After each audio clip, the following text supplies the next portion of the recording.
അതായത് ഈ തെരച്ചിലിൻ്റെ കാര്യത്തിലാണ് ഇപ്പോഴും ഒരു അവ്യക്തത തുടരുന്നത്. കാരണം 24 മണിക്കൂർ പിന്നിട്ട് കഴിഞ്ഞു ഈ 5 പേരെയും കാണാതായിട്ട്.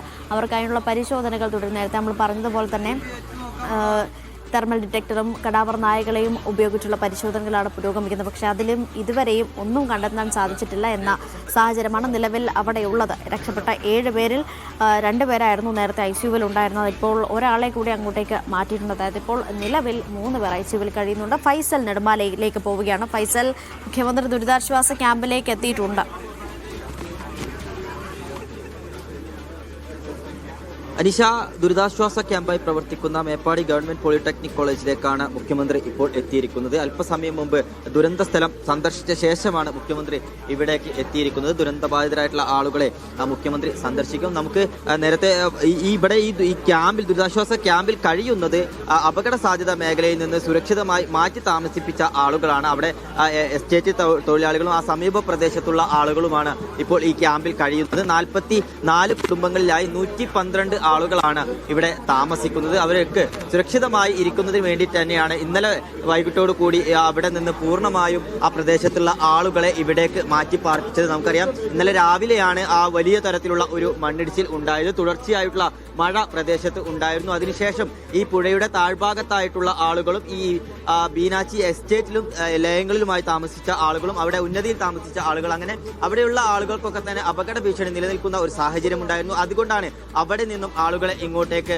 മാറ്റിയത്. സുരക്ഷിതമായി താമസിപ്പിക്കുക എന്നുള്ളത് തന്നെയായിരുന്നു ആദ്യ പരിഗണന. അതുകൊണ്ട് തന്നെയാണ് തൊട്ടടുത്ത ഗവൺമെന്റ് പോളിടെക്നിക് കോളേജിലേക്ക് ഇവരെ മാറ്റിയിരിക്കുന്നത്. എന്തായാലും മുഖ്യമന്ത്രി ഇവിടെ സന്ദർശിച്ച ശേഷം ഇനി പരിക്കേറ്റ ആളുകൾ ചികിത്സയിൽ കഴിയുന്ന മേപ്പാടിയിലെ സ്വകാര്യ മെഡിക്കൽ കോളേജ് ആയിരിക്കും സന്ദർശിക്കുക. അവിടേക്കാണ് ഇനി മുഖ്യമന്ത്രി പോവുക. അതിനുശേഷം അവലോകന യോഗമുണ്ടാകും. ആ അവലോകന യോഗത്തിന് ശേഷം മാധ്യമങ്ങളെ കാണുമെന്നുള്ളതാണ് ഇപ്പോൾ അറിയിച്ചിരിക്കുന്നത്. എന്തായാലും ഇപ്പോഴും മണ്ണിനടിയിൽ 5 പേർ ഇപ്പോഴും കുടുങ്ങിക്കിടക്കുന്നു എന്നുള്ള ദൗർഭാഗ്യകരമായ ഒരു സാഹചര്യം നമുക്ക് മുമ്പിലുണ്ട്. അവരെ കണ്ടെത്തുന്നതിനായിട്ടുള്ള തിരച്ചിൽ ഒരു ഭാഗത്ത് വലിയ തോതിൽ തന്നെ പുരോഗമിക്കുന്നുണ്ട്. JCBയും ഹിറ്റാച്ചി ഉൾപ്പെടെയുള്ള സംവിധാനങ്ങൾ ഉപയോഗിച്ചുകൊണ്ട് വലിയ തരത്തിലുള്ള ഒരു തെരച്ചിൽ തന്നെയാണ് ആ ഭാഗത്ത് നടക്കുന്നത്. കെഡാവർ ഡോഗും അതുപോലെ മെറ്റൽ ഡിറ്റക്ടർ ഉൾപ്പെടെയുള്ള സംവിധാനങ്ങൾ ഉപയോഗിച്ചുകൊണ്ട് തെരച്ചിൽ അവിടെ നടത്തുന്നു. ഇന്ന് രാത്രിയോടുകൂടി തന്നെ തെരച്ചിൽ അവസാനിപ്പിക്കാൻ കഴിയുമെന്നായിരുന്നു ഇന്നലെ പറഞ്ഞിരുന്നത്. പക്ഷേ എന്നാൽ മഴ ഇന്ന് പൂർണ്ണമായും വലിയ പ്രതിസന്ധി ഉണ്ടാക്കി. അതിനിടയിൽ 1-2 തവണ ചെറിയ തോതിൽ മണ്ണിടിച്ചിൽ അതിന്റെ മുകളിൽ ഉണ്ടായി. അതൊക്കെ ഇന്നത്തെ രക്ഷാപ്രവർത്തനത്തിന് വലിയ വെല്ലുവിളിയായിരുന്നു. 4-അംഗ സംഘമായി തിരിഞ്ഞുകൊണ്ടാണ് അവിടെ തിരച്ചിൽ നടക്കുന്നത്. ആ തിരച്ചിൽ നടക്കുന്ന പ്രദേശത്തേക്ക് മുഖ്യമന്ത്രി എത്തിയിരിക്കുന്നു. മുഖ്യമന്ത്രിയുടെ കൂടെ മന്ത്രിമാരായ T. സിദ്ദിഖും AP അനിൽകുമാറും ഒക്കെ തന്നെ ഉണ്ട്. ഗ്രാമപഞ്ചായത്ത് അധികൃതരുണ്ട്, ഉദ്യോഗസ്ഥരുണ്ട്, റവന്യൂ വകുപ്പിന്റെയും പോലീസിന്റെയും ഫയർഫോഴ്സിന്റെയും ഒക്കെ തന്നെ ഉദ്യോഗസ്ഥരുണ്ട്.